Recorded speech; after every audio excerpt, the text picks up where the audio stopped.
thank you all for coming. I'm Kayla Toale with the Alzheimer's Association East Central Iowa's chapter.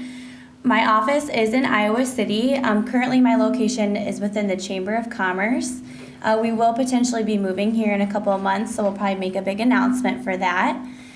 We also have our chapter office in Cedar Rapids, Iowa, which is in the Human Services Building downtown. And we have another chapter office in Cedar Falls, Iowa, which is on Orchard Drive, kind of by Veridian off of University, if you're familiar with that area. So we have 19 counties in the state of Iowa, and the rest of the counties are with Greater Iowa, which we do a lot of partnering with them. I was actually at their chapter office yesterday visiting with them about our walked-in Alzheimer's, so I'll give a little spiel about that later. So I just want to also say thank you for joining me. Today we're going to do the Know the 10 Signs Early Detection Matters program, and it is sponsored by the Alzheimer's Association. It is a national organization.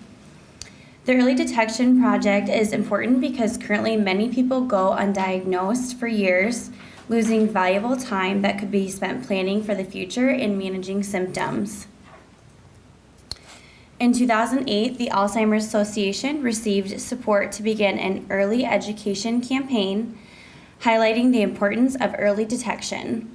We were extremely grateful to Jay Smith, whose efforts spearheaded this campaign. Jay's wife, Patty, was diagnosed at age 51, 2 years after she first showed signs and symptoms of the disease. Today, you'll be given a really unique opportunity.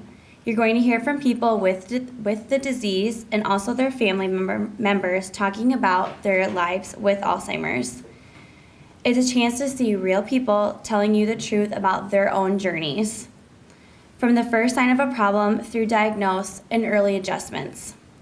Some of it might sound very familiar to those of you with concerns, and some of it will be new for you, new information, ideas, and new ways of looking at things. And parts of it will amaze you when you see how these individuals have learned to adapt themselves, their families, their daily activities, and their views of themselves to come in terms with Alzheimer's.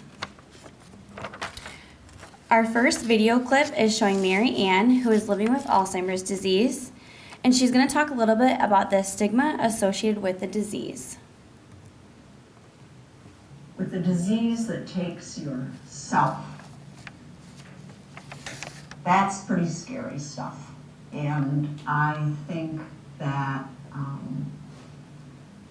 the next wave of people with the help of the association the next wave of this disease is going to be to not be the only one who has it. That we're going to get comfortable enough, and if we who can speak enough, and people say, well, she's not shirking, she can put two words together. She's still living, she's still out there, he's still talking, she's still writing, and there are people doing all of this. Then I think the stigma, because that's a word we haven't said, will be lessened. I think it will be diminished. We don't blame people for having cancer. We don't turn the other way. We have historically done that with Alzheimer's disease. And I think that day is gone, and I think that we who live now and know about this are going to be part of the change. So as Marianne said, there is a stigma around Alzheimer's and dementia. So today we're going to go through some of the myths versus realities and also educate ourselves on knowing the 10 signs for early detection. First, let's take a look at some differences between typical aging and Alzheimer's disease. One myth is that having a little touch of dementia is a typical part of aging, when the reality is our brains age right along with the rest of our bodies, and our abilities naturally change with age. But this aging process is different from the disease process that accompanies a diagnosis of Alzheimer's disease. For many years, we thought that aging included a list of changes, and we believed that having at least some of these changes were inevitable. We called it just simple memory loss, or oh, it's just my age. Now that we know they are actually symptoms of a number of diseases, including Alzheimer's disease. So let's talk a little bit about what is Alzheimer's. Alzheimer's is a disease of the brain that progressively destroys brain cells, causing problems with memory, thinking, and behavior. In the early stages of Alzheimer's, the affected person may experience memory impairment, lapses of judgment, and subtle changes in personality. As the disorder progresses, new areas of the brain are affected. Memory and language problems worsen, as do movement and perception. There may be some disorientation and personality changes. Dementia, on the other hand, is an umbrella term. It is a term used to describe a decline in cognitive functioning. Alzheimer's disease is the most common form of dementia, accounting for about 70% of dementia cases. Another myth is that if I have memory loss, that means I have Alzheimer's disease or dementia. The reality of this myth is that most people who have memory loss do not actually have Alzheimer's disease. And there are many other diagnoses that memory loss is a symptom of. The person who can determine the cause of this memory loss and these symptoms is a doctor. So as always, be sure to consult a physician to make a thorough diagnosis. There are also a number of risk factors for dementia, but most of them will not predict whether or not you will develop Alzheimer's disease or another related dementia. However, you can always benefit from knowing these risks, and once you know the risks, you will be able to make changes to your lifestyle that may positively affect your brain health. It is known that age is the greatest risk factor for Alzheimer's. The younger onset Alzheimer's disease is unusual, and it totals less than 10% of all cases. Younger onset is when you show symptoms around the ages of 40 and up to age 65. Because women live longer than men on average, women are at a greater risk for developing dementia in their lifetimes. There are some other issues that factor into this calculation of a risk for dementia. They primarily have to do with education and socioeconomic levels, such as people's ability to provide good medical care and proper diet and intellectual stimulation. Another myth is that if Alzheimer's disease runs in your family, genetic testing will tell you whether you will get Alzheimer's disease too. The reality of this myth is that if a close family member has Alzheimer's disease, there is an increased risk of others in that immediate family developing the disease also. There are many other important risk factors along with this genetic component to keep mind of. Other than those with the rare exception of younger onset Alzheimer's disease, there is currently no genetic test that will tell you for certain whether you'll get Alzheimer's. Scientists have discovered a gene which is linked to a greater risk of developing late onset Alzheimer's, which is age 65 and above. Having that gene increases the risk of developing Alzheimer's, but it does not tell you whether or not you will develop the disease. If you're considering genetic testing, make sure to consult your doctor and also a genetic counselor. 3 other genes, though, are linked to younger onset, which is that under 65. If someone has these gene mutations, he or she will definitely develop the disease at some point. These incidences of Alzheimer's are very rare and only make up less than 1% of cases. It is most often that you would know for sure that you had this gene. There's also a heart-to-brain connection with Alzheimer's and dementia. Your brain is nourished by one of your body's richest networks of blood vessels. The risk of developing Alzheimer's or vascular dementia appears to be increased by conditions that damage the heart or blood vessels. These include high blood pressure, heart disease, stroke, diabetes, and high cholesterol. African American and Latinas are to be particularly at risk at this connection, but when these factors are brought under control with diet, exercise, and appropriate medications, no differences between ethnicities is shown in the rates of dementia. Everyone should talk to their doctors and make sure that they're keeping their heart healthy so their brain can also be healthy.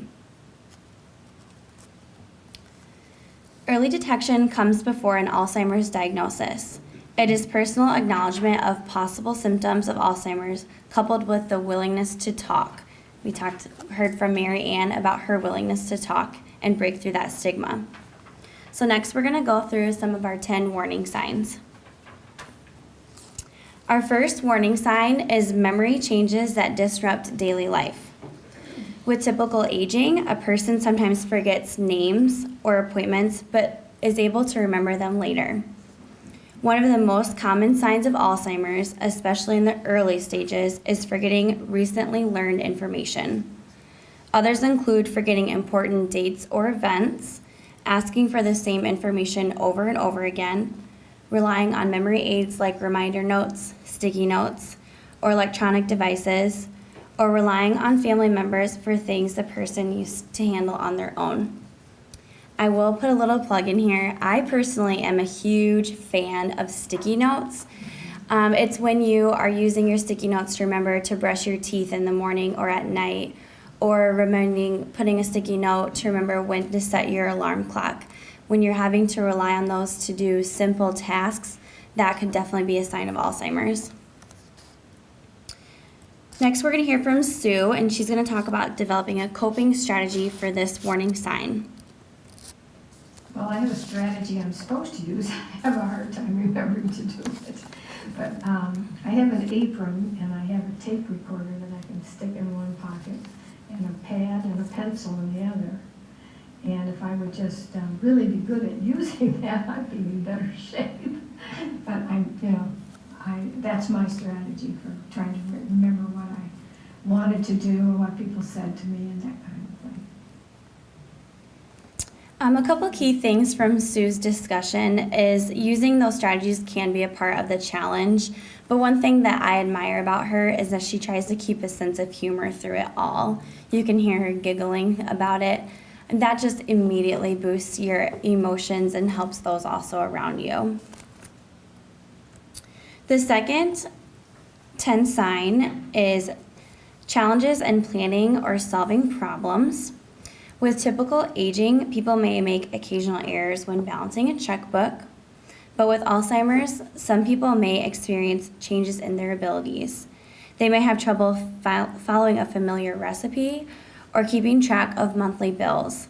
They may have difficulty concentrating and take much longer to do things than they normally have done very speedy in the past. The third sign is difficulty completing familiar tasks. Typical aging involves occasionally needing help to use the settings on a microwave or to record a TV show. People with Alzheimer's often find it hard to complete daily tasks like shopping, cooking, personal grooming, or medical care. Sometimes people may have trouble driving to a familiar location or managing a budget at work, or maybe even remembering rules to a favorite game. Had to plug in a little bit March Madness there.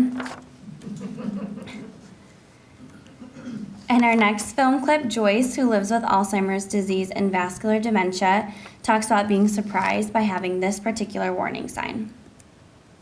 The biggest challenge is in reading and in doing simple tasks like just counting change. That's really hard for me. I can balance a checkbook. If someone gives me a series of coins, I have a hard time really figuring out how much change I should get. That's so, for somebody with a PhD, that's like crazy. And I think it's hard for me to come to grips with that. And our fourth 10 sign is confusion with time or place. With typical aging, a person may sometimes get confused about the day of the week, but figure it out later. I think this is also just part of our human nature. I often forget, especially if my routine is messed up. If it's Monday or Tuesday, I woke up like that today. I don't really know why, but I figured it out after about 5 minutes. Whereas people with Alzheimer's can lose track of dates, seasons, and the passage of time. They may have trouble understanding something if it's not going to happen immediately, and sometimes they may forget where they are or how they got there.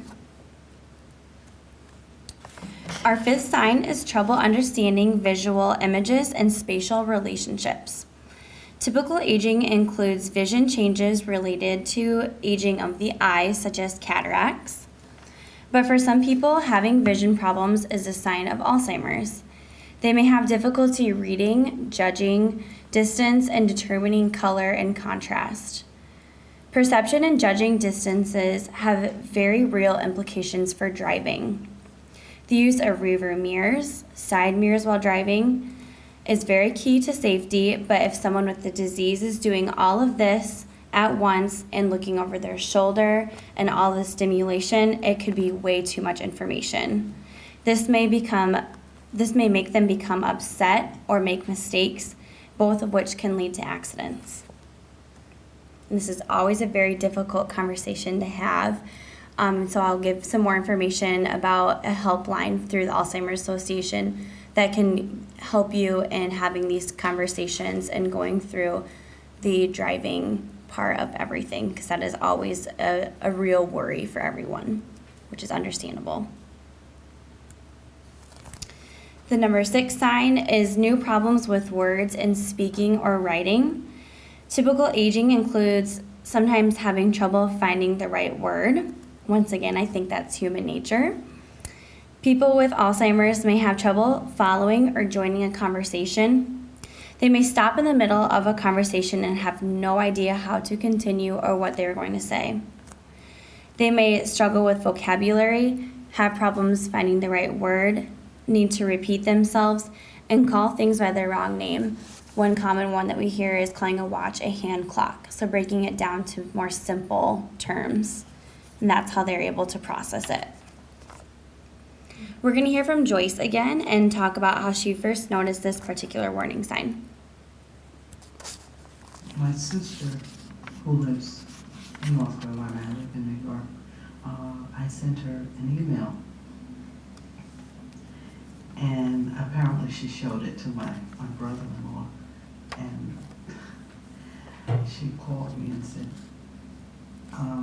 that email made no sense at all. And one of the things that I neglected to tell you was that I would do, write emails, things that normally took me about 2 minutes to do. It would take me a half an hour, 45 minutes. And I'd have to read it over, and there was no guarantee it was okay. So I had another person at work read over it. And so it was hard. It was hard. And that's when I realized I thought my emails were fine. Then my sister started telling me and everybody. So I said, it's not, things aren't coming out right. One aspect of this sign that I will highlight is her talking about writing an email taking much longer than it did before. We often see this also with letter writing. The 7 sign is misplacing things and losing the ability to retrace steps. You will see that the key here is losing the ability to retrace your steps. So typical aging involves misplacing things from time to time, such as a pair of glasses or the remote control. I'm a queen at losing my keys. I lose them in my purse. I leave them in my door. I leave them in my car. I'm very bad at that. A person with Alzheimer's disease may put things in unusual places. They may lose things and not be able to go back and retrace their steps to find them. Sometimes they may accuse others of stealing, and this may occur more frequently over time. So once again, like I said, yes, I'm the queen at losing my keys, but I'm able to retrace my steps, think back, work backwards, and find them. Someone with Alzheimer's would not be able to do that cognitive process of retracing. The 8th sign is decreased or poor judgment. Typical aging involves making a bad decision once in a while. People with Alzheimer's may experience changes in judgment or decision making. For example, they may use poor judgment when dealing with money, giving large amounts to telemarketers. I believe we heard that that's going to be a speaker during the Caregiver Series with Hills Bank. They may become less able to choose clothing that is appropriate to the weather or the season. The 9th sign is withdrawal from work or social activities. With typical aging, someone may periodically feel weary of work, family, and social obligations. A person with Alzheimer's may start to remove themselves from hobbies, social activities, work projects, or family gathering. They may have trouble keeping up with their favorite sports team or remembering how to engage in a favorite hobby. They may also avoid being social because it becomes harder and harder to follow conversations. That leads us to our 10th sign, changes in mood and personality. Typical aging can involve developing very specific ways of doing things and becoming irritable when a routine is disrupted. But when the mood and personalities of people with Alzheimer's can change with the disease, it is much easier for someone with dementia to do things in very routine ways with not much change or variety. They can become confused, suspicious, depressed, fearful, or anxious when situations call for spontaneous changes or quick responses. As a result, they may become easily upset at home, at work, or with friends, or in places where they feel like they are out of their comfort zone. So let's talk a little bit about what we should do if we see some of these 10 signs in ourselves or in a loved one. First and foremost, talk with them about it, or talk about it. Talk with people about what you're seeing and what you're thinking. Discuss your suspicions. Break the silence about the disease that makes people stay away from the medical care that they need. Comes back to that stigma. Encourage anyone with symptoms to see a doctor to find out the cause. Some causes of the signs can be treated or reversed. One story I just recently heard was a lady she was caretaking for her grandfather, and she put it as a medical fog. He seemed down, depressed, not willing to socially engage. He was just very to himself, and that is part of the 10 signs. She went and saw a doctor and found out that it was actually a medication making him feel this way. So there are other things that can cause that. We'll talk about that later. Getting the right treatment as soon as possible is crucial, no matter what the diagnosis. It's easy to let things slide, but you can change or even save a life by continuing to talk and follow up. Together we can break the stigma that keeps people from getting the help that they need. In our next clip, we're going to see Susan give some advice to families dealing with the changes that they see in their loved ones. I would hope that families could be gentle but straightforward. I would hope that they wouldn't minimize the challenge of this or make it larger than it needs to be. So I guess I would say you have to be aware that changes are coming, but they're coming, inch by inch, and sometimes foot by foot. But most often, you just have to talk about it. Not to be afraid to talk about it, not to be worried about how to talk about it, but talk about it. Because if you don't, I think that there's going to be 1 or 2 days where you just find there are arresting moments and you have no idea where to put that or how to manage that. Not to be afraid, just to talk. Like she said many times, don't be afraid to talk about it. After detecting warning signs, the next step is getting a thorough assessment from a doctor. The diagnosis may not be Alzheimer's at all, like we discussed. It may be from a completely different source. But no matter what the diagnosis turns out to be, early diagnosis is always critical. Another myth is that there is no point in getting a diagnosis because dementia is not curable or treatable. It will just upset my family and me, so why do it? And actually, we get this a lot. There are a number of very good reasons to pursue a diagnosis, so we're just going to take a look at them now. Once a person with symptoms sees the doctor, they often discover that they actually don't have dementia at all, but have another illness. Some of the illnesses that can cause memory problems are treatable and can be reversed, like depression or thyroid problems.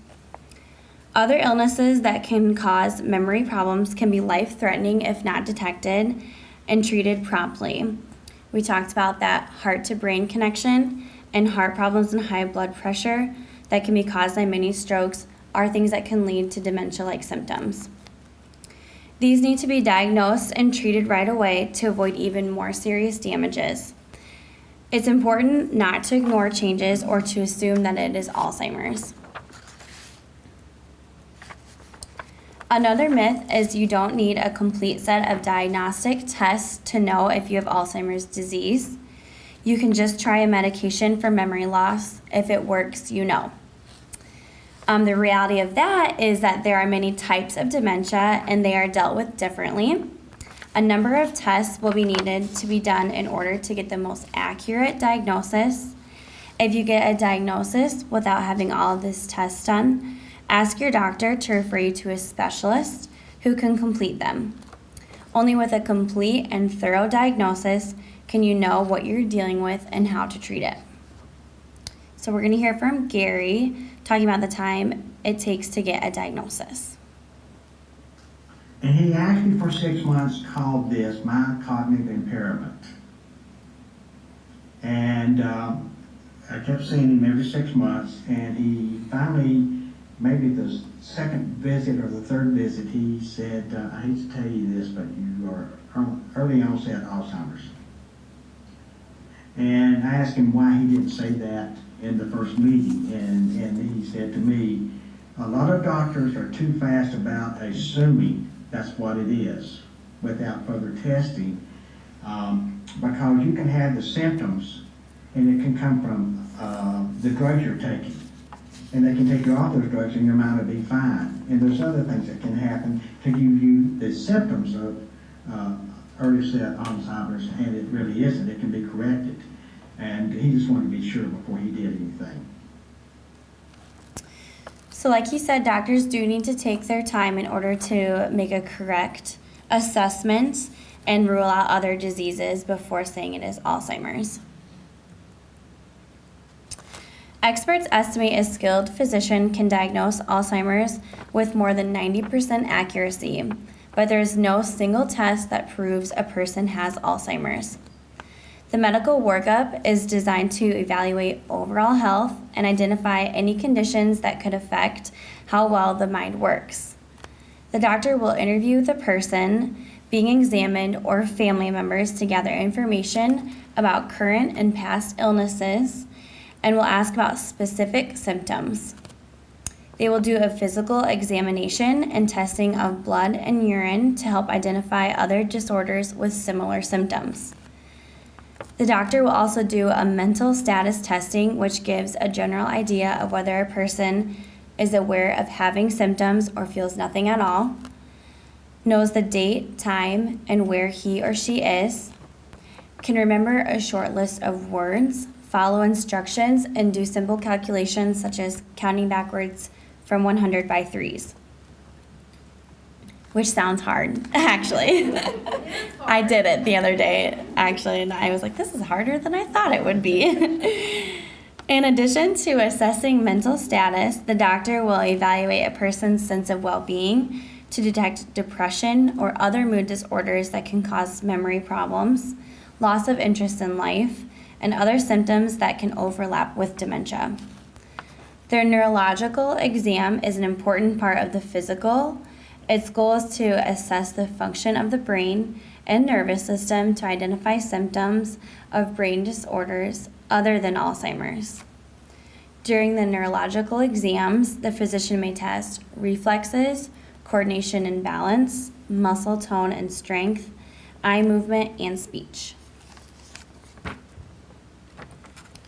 Currently, a standard medical workup for Alzheimer's disease often includes a brain imaging with an MRI or less often a CT scan. These images are used primarily to rule out tumors, strokes, or damage from severe head trauma or a buildup of fluid. Research has also shown that shrinkage in specific regions may be an early sign of Alzheimer's. However, scientists have not yet agreed upon standardized values that would establish the significance of a specific amount of shrinkage for any person at a single point in time. It's kind of confusing. So pretty much the shrinkage isn't set in stone yet. In the future, there may be a role for these tests in directly diagnosing dementia as well. Information from these tests can help identify other disorders that may cause memory loss, confused thinking, trouble focusing attention, or other symptoms similar to dementia. In addition to these disorders listed on the slide, others include diabetes, kidney or liver disease, thyroid abnormalities, problems with the heart, lung, or blood vessels. Like I had mentioned briefly before, there are other forms of dementia. Vascular dementia, which is widely considered the second most common type of dementia, is typically developed when a stroke impairs blood flow to parts of the brain.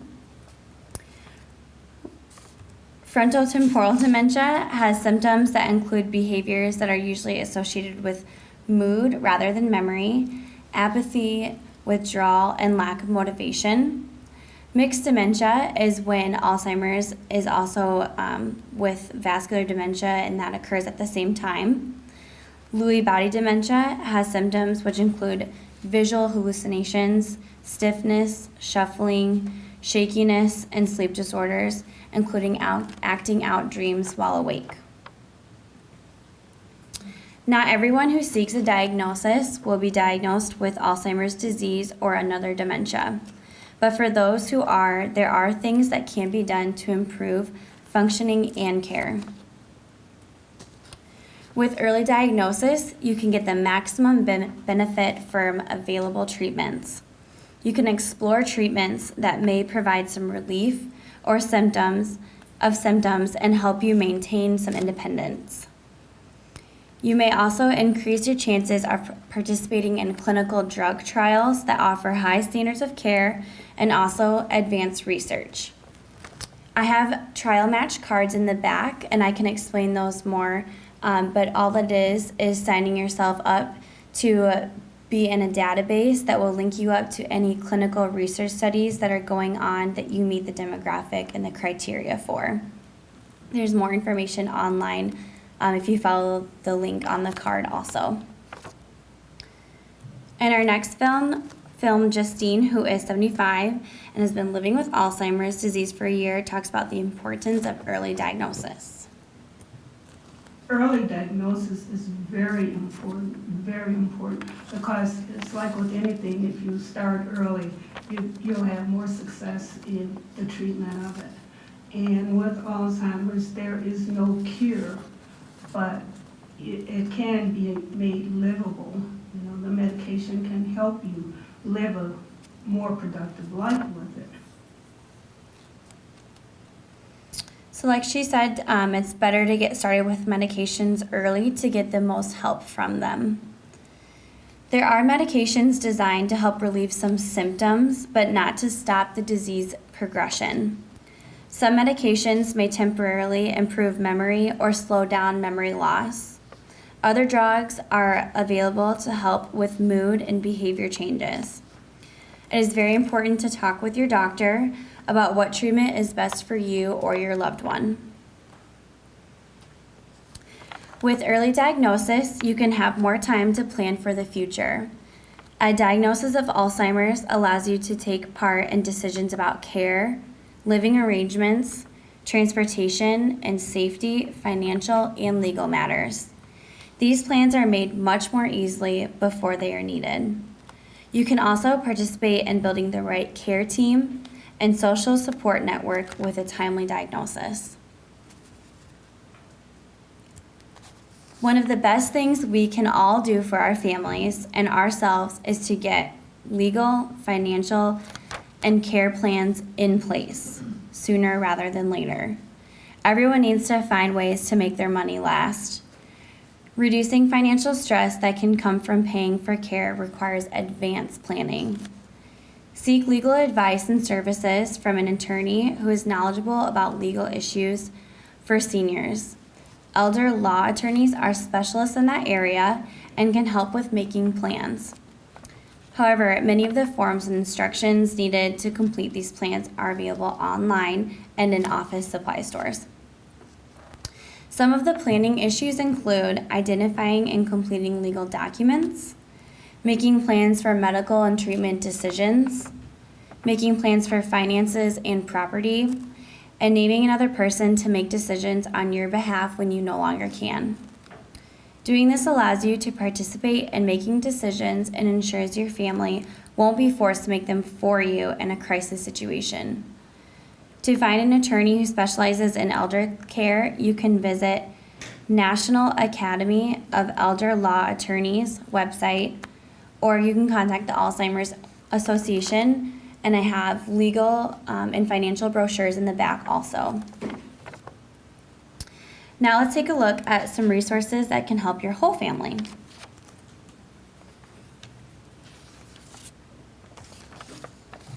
There are many chapters, like I said, there's 2 in the state of Iowa of Alzheimer's Association. Each chapter offers many services and programs, such as the one today, for people living with Alzheimer's disease and their families. I'd be glad to sign anyone up for our e-newsletter. All you need to do is sign your email on the sign-in sheet. You can also visit our website, alz.org/ECI,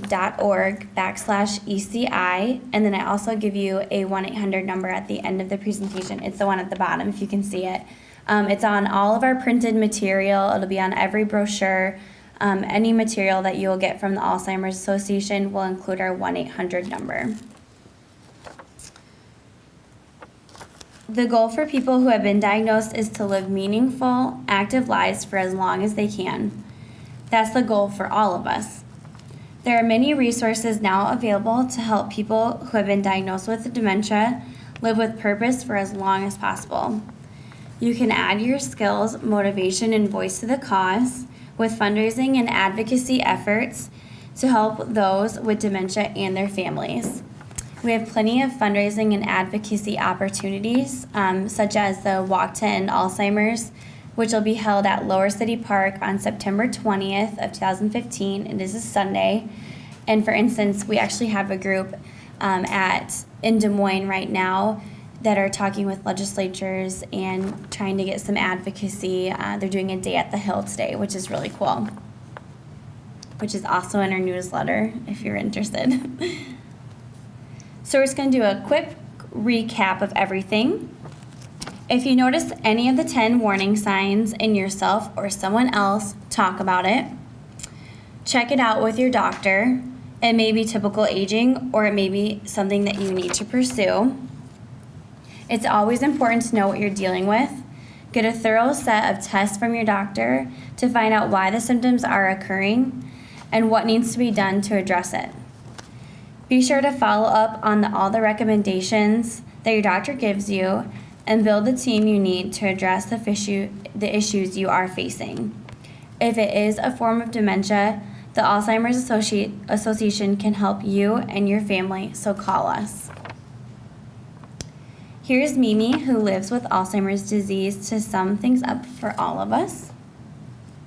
My passion in life is to have people diagnosed as early as I was, so that the good part of their life can be extended. I wear an Alzheimer's bracelet every day that says there's reason to hope, and I think that's kind of my mantra. That, if we can find people that are out there, get them to a good place where the guy knows, gal, whatever, knows what they're doing, and get diagnosed and get help. So as Mimi reminds us, there is reason to hope. Great things are happening now in research and at a rapid pace. And the programs and services offered through the Alzheimer's Association are helping more people than ever who are affected by dementia. So lastly, I'm just going to leave these two things up here. This is our 1-800 number. It is 24/7, 365. It's staffed by professionals who are used to having these incoming calls. They're there to help, whether you just have a question, you're in a crisis situation and need to talk to someone. They'll be able to give you some referrals, information about things that are in Iowa City even, or if you have a loved one across the country. They're always there for you. And also our alz.org website is a fantastic resource.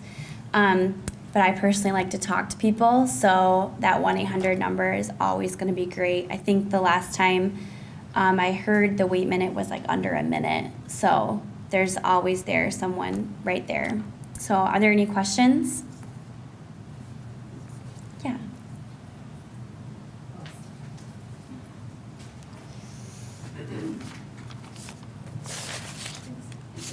Excuse me, is it this number that we call for help with talking about driving? Yes. Yep. They'll be able to answer questions, or even if there needs to be a referral, whether it needs to be a discussion with a doctor or a specialist, if that's what it comes to, they'll be able to help you with that conversation. Instead of watching the signs, what about just avoiding it altogether? My biggest advice to avoiding Alzheimer's altogether, unfortunately, there is no cure, prevention, or treatment of the actual disease. So I had mentioned it briefly in this slide. Anything that you can do to keep your whole body healthy is going to help you with any disease in the long run. Making sure you're staying socially engaged, keeping that stimulation, the cognitive stimulation, whether it be doing a crossword puzzle or making sure you're reading. We often suggest starting to pick up new hobbies, always trying to advance yourself, keeping yourself physically fit or physically well, eating healthy. It's kind of the same spiel all the time, I know, but it is the best thing that you can do, is to really keep your whole body, your mind, body, spirit well. Any other questions? Yeah. I was wondering what kind of specialist you go to for this. Is this a neurology person? Or? Yes, it definitely can be a neurology person. It's kind of where your family physician wants to put you from there. Unfortunately, I just heard someone speak last week, and it's amazing that if you have cancer, you go to an oncologist. If you have heart disease, you go to a cardiologist. Well, there's no Alzheimer's doctor. So whether it be a neurologist, psychiatrist, even just starting that conversation with your family physician, as long as you're starting that conversation and you're really pursuing an answer, that is going to, be a good outcome, in the long run.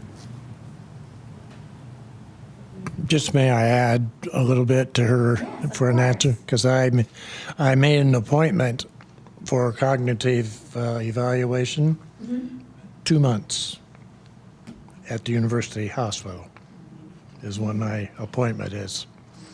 So it's not a short thing. And I had to be referred by my doctor to go there. So if you're, it's a short time, or it's not a short time. Right. And one thing that we do offer currently, we won't be able to offer them right away, but we will be offering care consultations through our office. And these are if you're, in a situation that you need some more in-depth answers,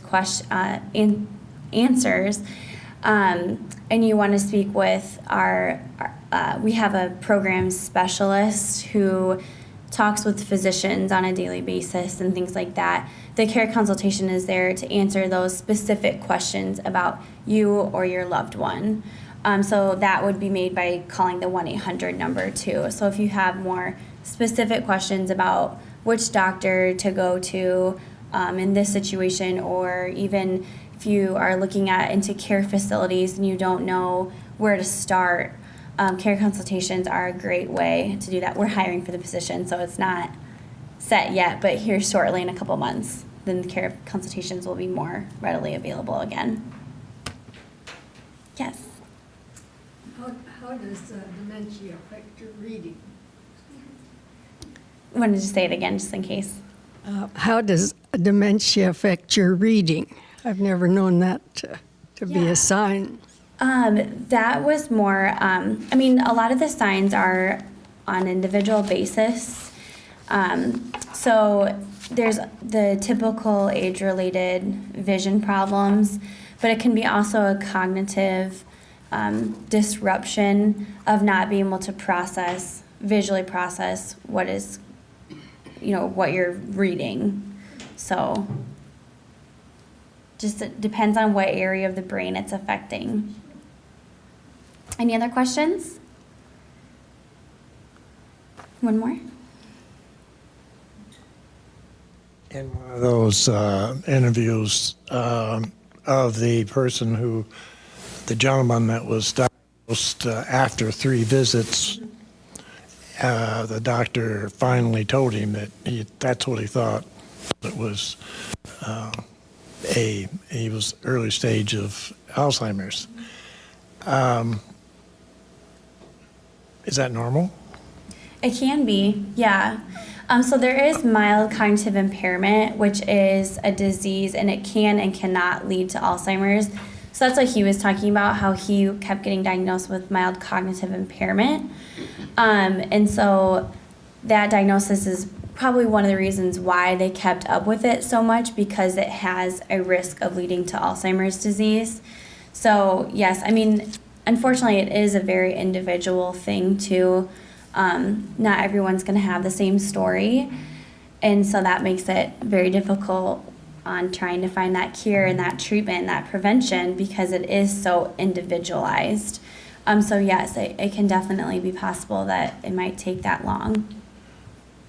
Then, in your opinion, or the Alzheimer's Association's opinion, is the medical profession up to date on Alzheimer's? They're doing a lot of research advancements. Actually, recently, and I don't have the facts and figures up, but they will be released, I think next week, actually, for this past year, and it will have a ton of research advancements. We are making leaps and bounds, and research is our number one thing right now. And thus without research, we're never going to find a cure. We're never going to find treatment. We're never going to find prevention. We're making tons of leaps and bounds in research and funding of research to even be able to get there. So yes, I do believe it is up to date. I mean, there's a lot of things that we need to do, but without funding and without those scientists doing their jobs, they're not going to get there. So I think you'd be a really good person to know the facts and figures when they come out. So you should put your email down. I'll give you credits later on for the film strip. With the science aspect again, finally we got a cure for hepatitis C, and it costs $1,200 for the pill. Now, if we find a cure for Alzheimer's, and the pill is going to be $5,000 for the pill, it's just, that's another deterrent on people saying that they care, as my gentleman friend in the back saying, all right, you've got it, put up with it, and go along with it. So you lose your car keys, have 2 sets of car keys. And our goal is never to say put up with it. Our goal as the Alzheimer's Association is to make your quality of life as best as it can be for as long as it can be. I mean, my hope is that someday I can say everyone can survive from Alzheimer's disease. I mean, that can't be said. There is not a single survivor of Alzheimer's disease. And with, like, I'm going to go back to that research thing. Without having that research at first, the first research, I can't say it will or will not be. That first research project that pulls through and finds a cure, it may be $1 million. Who knows? Unfortunately, I wish I could pull out a crystal ball and know the answer to that. But, you know, I mean, I'm so passionate about the research, and I'm so passionate about that science aspect of it, that without people like you guys educating yourselves and knowing that there are options to be in a clinical trial, we're not going to get there, and we're not going to know the answer to, is that pill going to be $12,000? I hope not. But, you know, as like I said, as Alzheimer's Association, our main goal is to improve people's quality of life for as long as it can be. And I mean, and to find and a cure for Alzheimer's and dementia. But until then, you know, we care about those with the disease and that are affected by the disease, and to bring awareness and to bring advocates. So. Just in reply to particularly your statement, but also to the other gentleman back there, it's that I'm passionate about advocating for care for Alzheimer's because it affects my family. And it has been so very difficult with my father and his wife both. I don't want to downplay the difficulty for them, but it's been extremely difficult for their children, for their grandchildren. I have no idea about your life circumstances, but no one lives in a vacuum. If Alzheimer's, if any dementia advances, it gets to the point where that person cannot take care of themselves. It's just a fact. So this is a big societal tsunami going on right now, and it can be so very expensive for families, for individuals, for organizations. I think that that's just simply not an option to just let it go. I mean, I'd be happy to share the facts and figures. It will be on all of our website and everything once that gets released. Unfortunately, I don't have the most updated one. I just have the 2014 facts and figures, the one that was released in 2014. But it is in the trillions what it's expecting to cost our healthcare, this disease. And so, I mean, without people who are going to advocate and bring awareness and try to support to find the cure, we aren't going to get anywhere. So join the walk. That's my main job, is the walk to end Alzheimer's. So if you want to hang out with me for a day, you should come. You're always welcome to stop by the office or give me a call too. I can put some of my business cards in the back. Do we know yet whether there are more people getting it, or whether it's just that we're aware of more people with it? That's actually a really good topic, and they discussed that a lot at Leadership Summit, and I'm not going to probably be able to say anything verbatim or give you the correct answer.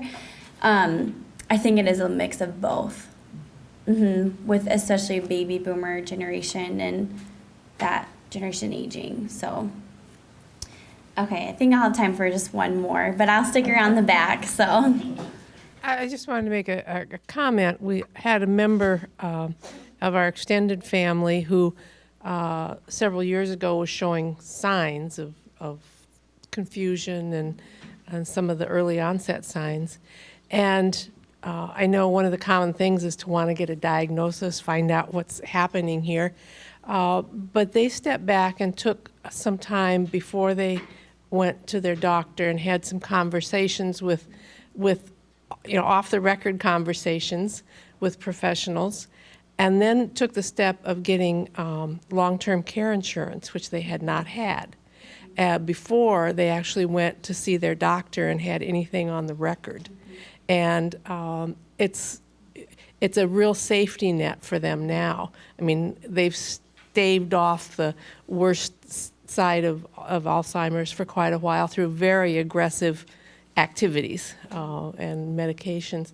But I just thought that was a very interesting step, and for them, quite helpful to knowing that they now have that, that backup plan in place, rather than rushing and getting something on their medical records. Yes, it is always good to plan ahead. I mean, I don't think that, you know, they can say you can plan as much as you can, and you never know what's going to happen, but it is good to have those conversations, even when you don't think that there's anything going on. I'm 23 and I've had those conversations with my loved ones. So it's always good to have them and to have that plan at least set in stone in case things were to be shaken. Well, thank you for coming. I'll be in the back if you have any more questions. Thank you. Thanks, thank you.